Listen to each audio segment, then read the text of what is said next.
y gastronómica. Voy a saludar a Raúl Lagos, que ya llegó, que está instalado aquí. Y que vamos a dejar lanzado el tema. Vamos a seguir con la segunda patita de cocina con la música para hacer el amor. ¿Ah? Cocina sensual. Dijimos muy bien, música para hacer el amor. Sí. ¿Se puede decir hacer el amor en la mañana? Yo creo que sí. ¿Hacer el amor? Para hacer cositas. Para jugar al papá y la mamá. Pero si el amor es una cosa bonita. Es como, Para jugar al papá y a la mamá. eso. Hay formas de decirlo. ¿Ah? También Hay algunos que vamos a no hablar de juegan ello. al papá y a la mamá. Que lo que menos quieren es... Y ya que vamos a hablar... Para la semillita. Para la semillita. Eso. Ya que Pero- vamos a hablar del papá y la mamá, ¿cierto? Y vamos a hablar de la relación Vamos a entre el papá y la hablar mamá, del papá y la mamá. con los hijos. Dejamos tema pendiente, Patricia Scotti, nuestra psicóloga. Hola, ¿cómo estás? ¿Cómo está, Muy Pati? bien. Muy bien. De todas maneras. Súper. Siempre ¿Cómo bien. no? Súper bien. Sería el colmo que un día la Pati llegara y no, sí, si es que más o menos menos. no. Tengo Hoy que día contarle estoy mi mal. drama, Claro, claro. pero no quiere decir que una psicóloga no pueda tener sus días Ah, malos. no, por supuesto. Y lo que hemos dicho es que la idea es permitirse eso, pero no quedarse pegado. Exacto. Sí, ese es el punto. Bueno, la semana pasada estuvimos hablando acerca de la crianza positiva. Sí. ¿Cómo podemos, de alguna forma, orientar la crianza de nuestros hijos a que sean personas felices y con una actitud positiva frente a la vida? Sin tener que irnos a los extremos, sin tener que decirle, eres el más lindo del mundo. Exactamente. Y retomemos desde ahí. Francisca mencionaba, estuvo esto de que de pronto vemos muchos papás así como diciéndole a los niños, eres perfecto, eres maravilloso, mira qué lindo lo que hiciste, no importa, tú eres el mejor. Y el niño se da Unos cuenta... mamarrachos que traen del Claro, jardín. y el niño se da cuenta que lo que están haciendo los otros es mejor que lo que ellos Claro. están haciendo. Entonces, no se trata de eso no es generar una buena autoestima. ¿Ah? Más bien tú le entregas seguridad al niño cuando les dices, hay cosas que haces bien y hay cosas que no haces bien, como todo el mundo. ¿Mm? Claro. Vamos a tratar de Y decíamos corregirlas. destacar, ¿no es cierto?, sobre todo lo que el niño hace bien, Entonces, lo que le gusta, lo que hace bien. Y quedamos ahí la semana pasada en que el papá le iba a decir, hijo, ¿sabes qué? Mira, las cosas que te equivocaste las vamos a corregir, Ajá. tienes todo nuestro apoyo, somos tu papá y te vamos a ayudar. Y las cosas buenas claramente se apoyan. Sí. Entonces dijimos, ¿cómo hacemos para que el cabro además le crea al papá? Porque fíjate que en el curso el cabro cuando llega, todos son como súper choros y de repente, oye, yo no pesco, mi papá, este viejo es de otra época, no tiene idea. Y resulta que llego a la casa y tengo que hacerle caso. Bueno, decíamos sobre todo cuando los niños empiezan en la edad cuando son prepúberes, púberes, adolescentes, empiezan cada vez a distanciarse más de Claro. los papás. Ahora, bueno, como muchas cosas, la labor empieza desde temprano. O sea, si tú decías, ¿cómo hago que mi hijo me crea? Bueno, ¿cuándo le creen a uno? Cuando uno no miente. Entonces, ojalá seamos sinceros con nuestros hijos. Ahora, Consecuentes también, ¿no? absolutamente congruentes, consecuentes entre lo que hacemos y lo que decimos, decíamos la semana pasada, pero también esto de poder inculcarles, digamos, que equivocarse es algo humano, que no tiene nada de malo, que a lo mejor yo puedo lograr cosas con más esfuerzo, etc. Y eso parte desde el principio, desde que los niños son chicos. Uno va desarrollando esta relación.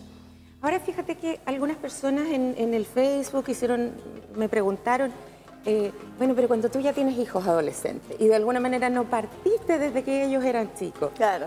y te pillas con esta edad que es tan complicada, que es tan difícil, ¿cómo ahí me puedo orientar a que mi crianza sea positiva, por ejemplo, si no lo hice desde antes? Claro, ¿cómo puedo generar que, por ejemplo, tenga una adolescencia agradable? Muchos niños pasan por adolescencias que son muy difíciles. Muy difíciles, El otro día sí. conversamos, bueno, un caso extremo, Con Roberto. pero sí, con Roberto Sepúlveda, que hablábamos acerca de los altos índices de suicidio adolescente, por ejemplo, Sí. que hay. Altos índices de depresión adolescente. sí. Y eso tiene que ver un poco con esa carencia que viene desde más joven. ¿Sabes que con respecto al tema de la prevención, o sea, de la prevención de la depresión, fíjate que de pronto una de las miradas que hay con respecto a por qué ha aumentado tanto la depresión en los jóvenes, en los adolescentes, tiene que ver justamente con esto de inculcarles tanto una autoestima media falsa. Y no más bien el mensaje de, oye, la vida tiene cosas que son difíciles, cosas que son más fáciles, y lo que te es más difícil requerirá de más esfuerzo, pero no tienes que abandonarlo inmediatamente. Tú, Fran, también me decías en la semana pasada, ¿qué pasa con esto de la tolerancia y la frustración? O sea, si a mí, a toda costa, mis papás evitan que yo me equivoque, yo no aprendo a superar las dificultades. sino es que uno quiera que los cabros se equivoquen porque se equivoquen, sino que la idea es que aprendan a superar aquellas cosas que se les hacen más difíciles. Como por ejemplo, un caso súper, digamos, quizás superficial, pero pasa.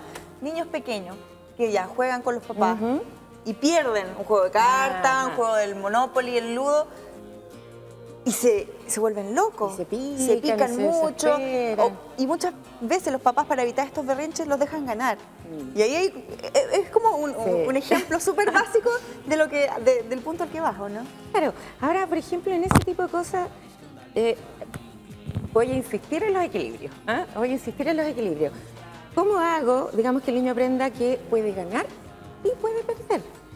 Porque si él nunca gana, claro, difícil, digamos. Se va a sentir ¿cierto? pésimo. El papá abusador que vas a aprender a ganar conmigo, a mí no me la vas a lograr. O sea, no, la vida es dura, lo que decíamos, ¿no es cierto? Ya, y tú tienes que perder. O sea, nadie quiere eso. Pero si lo dejas ganar todo el tiempo y no le enseñas en el fondo a superar la dificultad, a ser un poco más estratégico, a que el tema lo motive, lo desafíe. O por último, que se trague la rabia.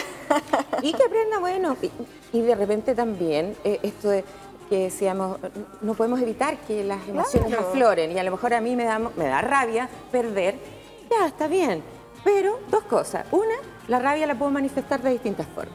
Y si estoy enojada, me piqué, no tengo para qué romper las cartas, no tengo que pegarle a nadie, tengo que canalizarlo bien. Y lo otro, no quedarme pegada. La rabia es una cosa puntual, se pasó y se pasó. Oye, Pati, ¿sabes qué? Cuando vamos analizando temas, hemos ido como todo el proceso, ¿cierto? Desde la comunicación, y hay una línea muy delgada, efectivamente, entre la comunicación que tienen los papás. Sí, muy buena onda, o realmente muy estricto.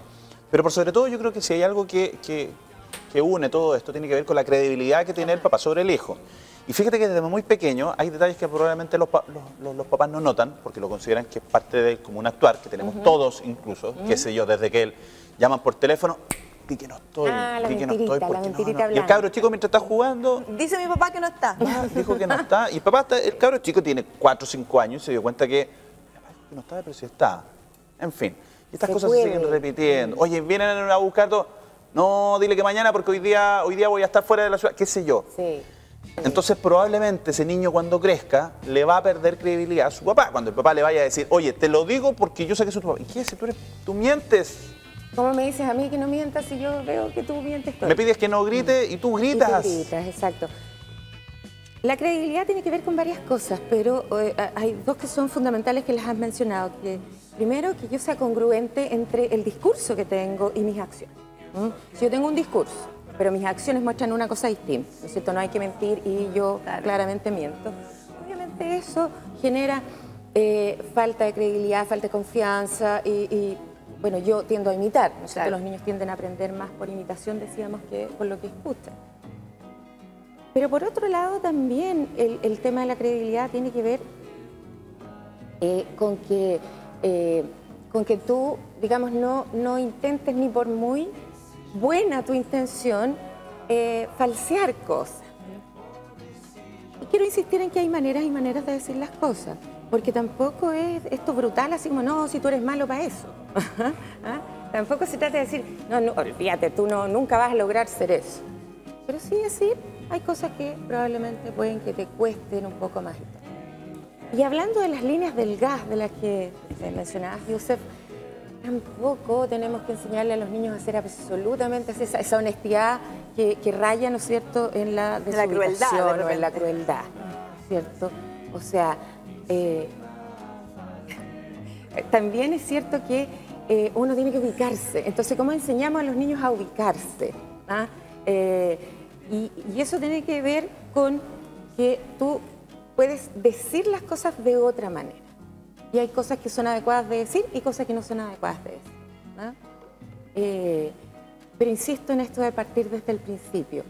Si no partí desde el principio, ya me encuentro con los adolescentes ahí, creo que una buena recomendación y muy en la línea de lo que decíamos la semana pasada, tiene que ver con disfrutar la vida.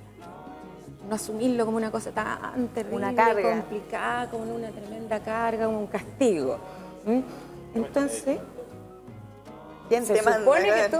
No, y más encima, porque era lo que decimos, más encima se supone que la crianza es una fuente de mucha gratificación y felicidad. Entonces, sí, yo me la sufro toda, tiene sentido. Claro. Transmite un muy mal mensaje, además. Y hay quienes se la sufren sin darse cuenta de que están mandando ese mensaje. Sí. Como que juran que el mundo los ve como, Sí. como súper sacrificados y no se trata de eso, sino que muchas veces se ponen medio quejumbrosos. Y a nadie le gusta, ¿no es cierto? La gente que es quejumbrosa. Es que yo creo que en el fondo hay un secreto en ese sentido, que el secreto final es hablar en positivo. Ajá. Uno puede de repente decir Puedes cosas, decir lo mismo, pero lo dices. pero decirlo en positivo. O sea, Claro. oye, no sé, pues llega el niño con una nota, no sé, papá, me saqué un 4, me saqué un 3. Oye, que lata, pero... Nos vamos a tener que poner las pilas para la Exacto, próxima. ¿ah? Ponemos las pilas para la aquí otra, pero tenemos tú una eres capaz. oportunidad. Tú eres Exacto, y capaz. aquí tenemos una oportunidad. Vamos a tener que subir y- esa notita. Y de alguna manera, qué bueno que nos dimos cuenta a tiempo, etcétera. Nada de decirle, tú eres tonto, estás así. Claro. Eso se hacía Tarao, mucho ¿cómo antes. digas con un Pero 4? Nuestro papá, ¿sabes qué? nuestros abuelos vivieron mucho eso. Ah, ¿Cómo no, se te pero es que ocurre? eso- ¿Por qué no te sacaste un 7? Te sacaste un 6,5. Así, esa exigencia. que- Claro. Ahora, Fran, de repente yo creo que nosotros mandamos un poco esos mensajes, pero sin darnos cuenta. Como Por eso yo te mencionaba, Patricia, la consecuencia que uno tiene entre lo que uno dice. Yo creo que eso es fundamental. Y cuando yo hablaba la semana pasada de la responsabilidad de ser padre, yo no me refiero a la presión, sino de verdad al sentido más literal de la responsabilidad que yo tengo. Ojo que hay un niño que me está mirando y que me va a imitar en todo lo que yo haga. toda la vida. Y ese niño me ve a mí como su ídolo a seguir o como su modelo a seguir. Por tanto, si yo soy mentiroso, si soy violento, si soy gritón o lo que sea, que uno muchas veces esos malos hábitos ya los trae, Sí. ojo que el cabro chico va a imitar. Está mirando.